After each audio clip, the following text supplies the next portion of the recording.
Zita rangu ndinonzi Cosmas Sunguro. Ndinobva kuZidaus Trust inowanikwa kuManicaland.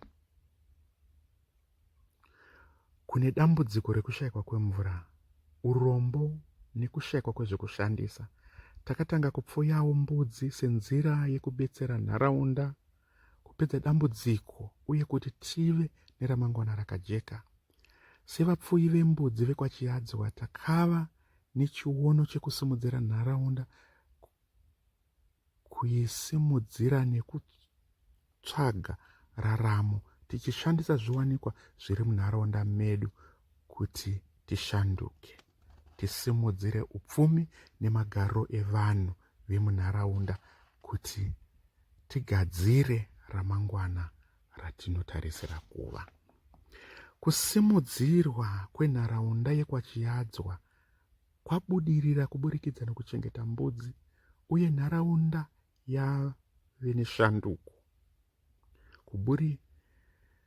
Kubudirira nekushanduka kwakaita nharaunda kubva mukuchengeta mbudzi, maisandraga munorwa vachatitaurirawo maonero avo semumwe arimo muchirongwa chekuchengeta mbudzi.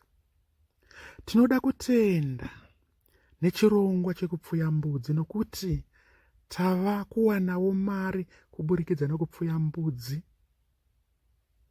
Samadzimai tava kukwanisa kubhadharira vana vedu mari yechikoro, kuvatengera mabhuku, mbatya dzechikoro nekutengawo mudziyo. Ndiri mugari wekwaChiadzwa uye ndinofara nechirongwa chekupfuya mbudzi. Vana vedu vavakwanisa kuenda kuchikoro. Tinoona ramangwana rakajeka kuvanhu vekwaChiadzwa.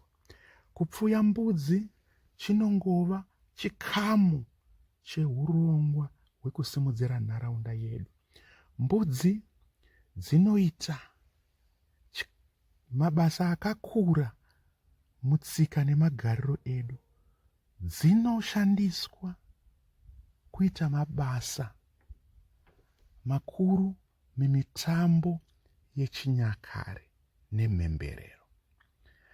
Tichitarisa ramangwana, tine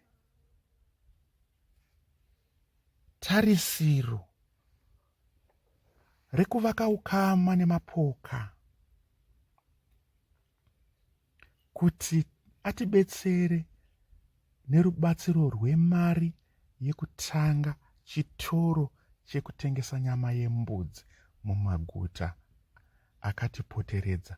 SeZidau Trust toda kuremekedza rubetsero neruzivo kubva kuMake It Grow Project inotungamirirwa naPamela Richardson nechikoro chepamusoro cheSheffield kuUnited Kingdom.